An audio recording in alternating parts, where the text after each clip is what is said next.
Over 20% of the world's population is celebrating Ramadan this month. How much do you know about that holiday and about the Muslim faith? I'm Julie Hartman, and this is Timeless.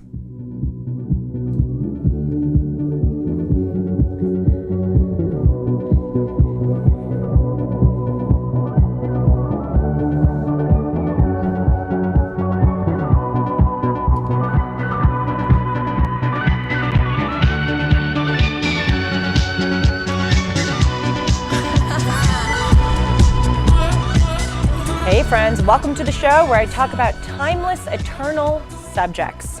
Today I'm going to be talking about Ramadan and giving a brief background of the holiday and an even more brief background about the Muslim faith. It's hard to do this in just a short 20-minute episodes. All of these topics could be and will be many more shows, but I thought that I would try it out now to give you at least a brief background on what 20% of the world is celebrating right now. I was thinking, I really should start an online book club, or at least publish some of the books that I've been reading, because what I've been reading has been inspiring me to do this segment. I just finished 2 books about Islam written by Bernard Lewis and another one written by Karen Armstrong. The reason why I was reading books about Islam is because it's just really interesting, and I want to understand what 20% of this world, as I've been saying many times, believes. And part of what I want to do with this show is prevent us all from sleepwalking through life. The great author G.K. Chesterton talks about having a kind of cosmic patriotism, the importance of all of us just as people of the world to understand the world around us. And I think that is so well said and something I really want to bring to you today. And also, I think it's really important to make the world understandable. A lot of people believe in the Muslim faith. And so in order to understand the world, we have to understand what's behind it. So starting with Ramadan. Ramadan is Islam's holy month of fasting, where believers fast from sunrise to sunset. Now, the month of Ramadan actually changes every year because Islam's calendar is a lunar calendar. So sometimes Ramadan can take place in the winter, sometimes it takes place in the summer, and actually a lot of Muslims dislike it when it takes place in the summer because when you're fasting all day, you can't eat and drink, and it's really hot outside. A lot of people faint and can't do their work. But right now, obviously, it is taking place during the spring. It commenced on Wednesday, March 22nd, and it is going until Thursday, April 20th.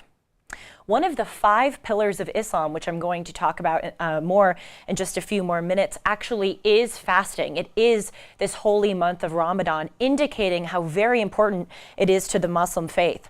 Ramadan marks the month in which an angel was believed to have visited the Prophet Muhammad in Mecca and revealed the holy book of Islam, the Quran, to the Prophet.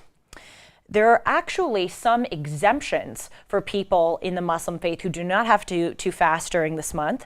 Women who are in childbirth do not have to fast. If you are a fighter in a holy war, underage or sick, you get an exemption. But for everyone else, you cannot eat or drink from sunrise until sunset. And you also are called upon to restrain from all other what's quote unquote impure things, such as swearing, arguing, and participating in sexual intercourse.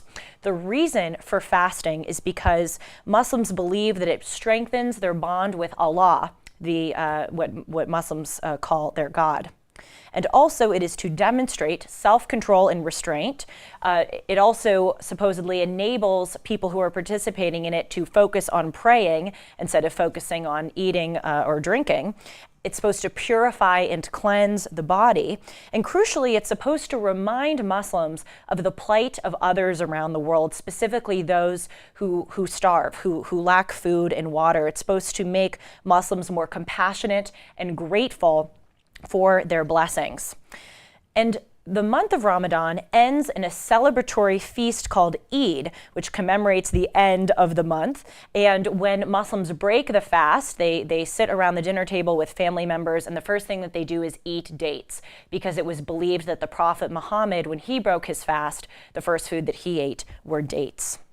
So now that we have a little bit of a background on Ramadan, I want to move on, as I said, to some tenets of the Muslim faith to impart to you. Again, this is just going to be a brief summary.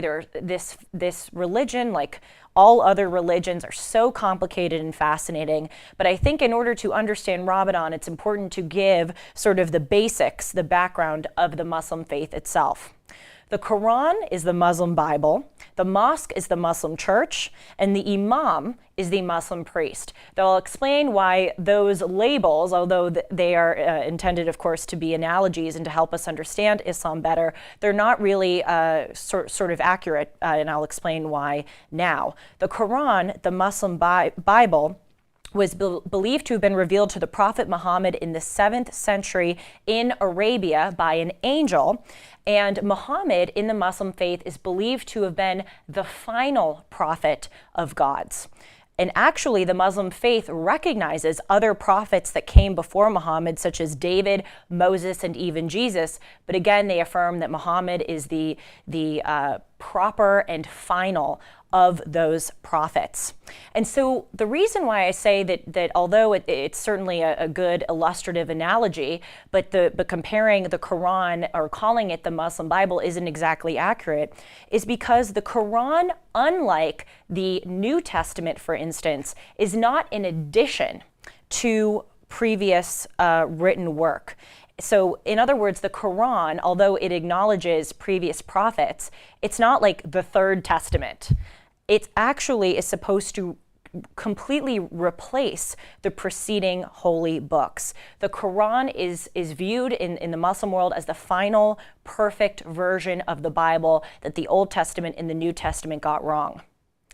It is written in Arabic, which in Islam is considered, the language itself is considered to be holy, and everything else that any other forms of the Quran that are translated into other languages are actually not seen as the actual Quran. The actual Quran is only what is written in Arabic, and if it's translated into English or into German or any other language, it's not seen as the real Quran. Moving on to the mosque, which I said is the Muslim church. Again, good analogy, but not entirely accurate. Unlike a church, in the Muslim mosque, there is no poetry, no music, and no statues or art allowed in the mosque because it is viewed as adulterous. And those who are Muslim hold that the mosque should be an austere place where there are no distractions in one's worship of God. Interestingly, though, what Muslims have done is that they have used calligraphy, Arabic script that is, as sort of a replacement or an expression of art because there aren't any paintings or sculpture allowed in mosques. There are only Arabic verses of the Quran allowed to be displayed. The calligraphy, the way that those verses are written have sort of become an art form unto itself. You can see that on the beautiful structure of the Dome of the Rock, which has verses of the Quran surrounding it. And again, although there are no paintings or no sort of images, the beautiful nature of that calligraphy does make it look like art. The mosque is led by an imam, but unlike a priest, in the Muslim faith there is no comparable ecclesiastical authority or hierarchy. So in the Catholic Church, there are priests and cardinals and bishops, but in the Muslim Church, the prayer is led by the imam, and there's just nothing comparable to that, again, ecclesiastical authority. Worshippers in the mosque pray side by side, and they have to face towards Mecca, which of course is the place where Islam was founded in the 7th century, and it also has the Kaaba, which believers go to and circumambulate, i.e. walk in a circle around, and the Kaaba is believed to hold the original Quran inside. Also in a mosque, interestingly, Muslims have to be ritually pure in order to pray. Non-Muslims are allowed to go into a mosque, but they are not allowed to be there during the prayers. And also, worshipers have to take off their shoes upon entering because a lot of the times when they pray, they put their head on the floor, and it's supposed to, in order to keep the mosque clean and to be prayerfully, ritually pure, you have to take off your shoes.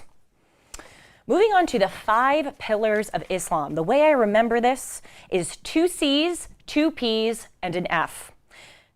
Charity, creed, those are 2. Pilgrimage, prayer, and fasting. Those are the 5 pillars of the Muslim faith. As I indicated at the start of the show, fasting refers to the month of Ramadan, the holiest month that we are in now of the Muslim faith. The pilgrimage holds that it is incumbent upon every Muslim who can afford it to visit the holy sites of Mecca and Medina in Saudi Arabia at least once in their lifetime. There's actually a specific month for this pilgrimage to take place, though Muslims are allowed to visit at any time. Prayer, of course, refers to praying 5 times a day in the direction of Mecca in a ritually pure way. Charity refers to paying an alms tax, what's called a jizya, to fellow Muslims or to the Muslim state in order to help those who are less fortunate. And then finally, arguably the most important of the 5 pillars is the creed, which is I testify that there is no God but Allah. I testify that Muhammad is the prophet of Allah. Interestingly, and I'm going to explain in a moment, when Islam spread, it really, spread so quickly within just a century of being founded, and it was brought to lands that were previously Christian and Jewish. And the creed, the first part of the creed, which affirms monotheism, was actually not a problem for a lot of Christians and Jews at the time. But it was that second part of the creed that affirms that Muhammad is the prophet, the final and most perfect prophet that Jews and Christians obviously had a problem with. So those are the basics. But in order to understand the sort of complex nature of Islam, I actually think it's really helpful to compare it to Christianity and Judaism, the other monotheistic Abrahamic religions. Islam, Christianity, and Judaism hold Abraham to be a patriarch, hence the name. Judaism and Islam, believe it or not, actually, in addition to being monotheistic religions, have some pretty striking similarities. Both have a preoccupation with forbidden foods, specifically pigs. You're not allowed to eat pork or any kind of pig meat in both of those religions. That is different from Christianity. Also, both Judaism and Islam are not as pacifist, at least in their doctrines, as Christianity. Also, Christianity and Islam have similarities themselves. Both of them, unlike Judaism, are proselytizing religions. In other words, they believe that it is their sacred duty not just to hold on to their religion, but to spread it to other people.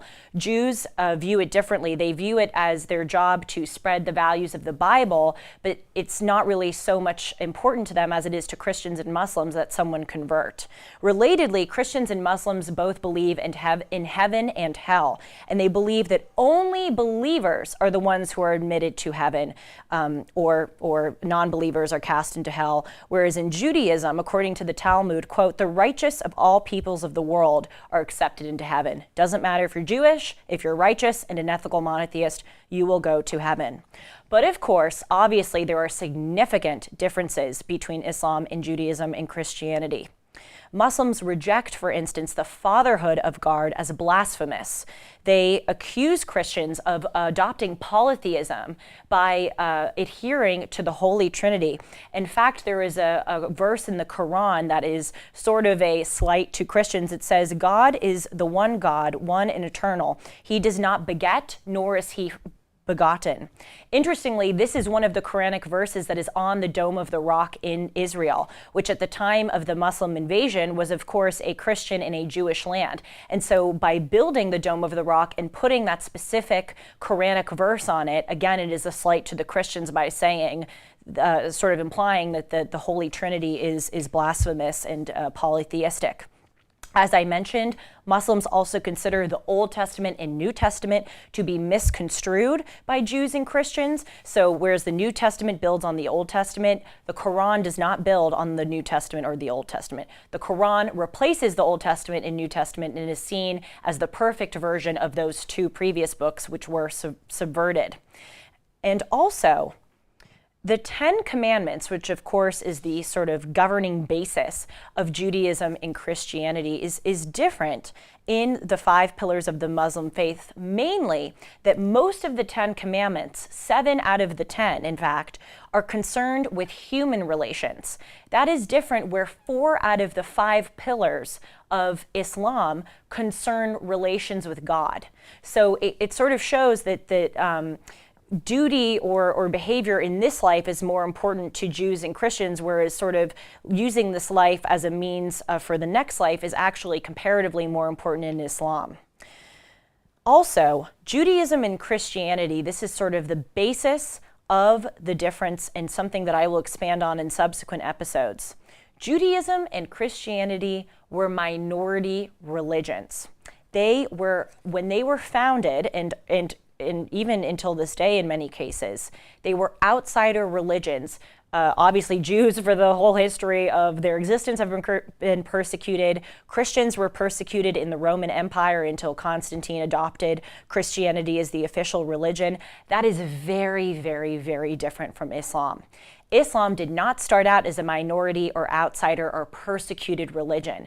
When the Prophet Muhammad lived in the 7th century, when he, according to the Muslim faith, got the revelation of the Quran by the angel, Muhammad was this leader of a great state. He was born in Mecca. He got the revelation in Mecca. He fought against polytheists and against paganists. And then he went to Medina, which of course is another Muslim holy site. And there he built a state which was predicated on Islam. And going forward, I mean, my God, as I said, within the first century of Islam being founded, it had moved beyond Saudi Arabia. It had overthrown, Muslims had overthrown the Persian Empire. They invaded Central Asia and India. They invaded the Christian provinces of Syria, Palestine, Egypt, North Africa, Spain, Portugal, and Italy. And they established not only their religion, but states associated with that. A little bit of a teaser, because in subsequent episodes, I'm going to tell you why that is so important to understanding Islam today. But as a little bit of a sneak peek, it explains why there are few secular governments in the Islamic world, because statehood and religion are tied into one, apropos of the founding in the 7th century. And it also explains why Muslims now view their recent history as such a fall from grace. Because at one time, Muslims ruled much of the developed world, far-reaching empires. And with the collapse of the Ottoman Empire in 1918 and the founding of the State of Israel in 1948, Muslims view their recent history as humiliating, as Osama bin Laden put it, which in part has led to the rise of radical Islamic terror.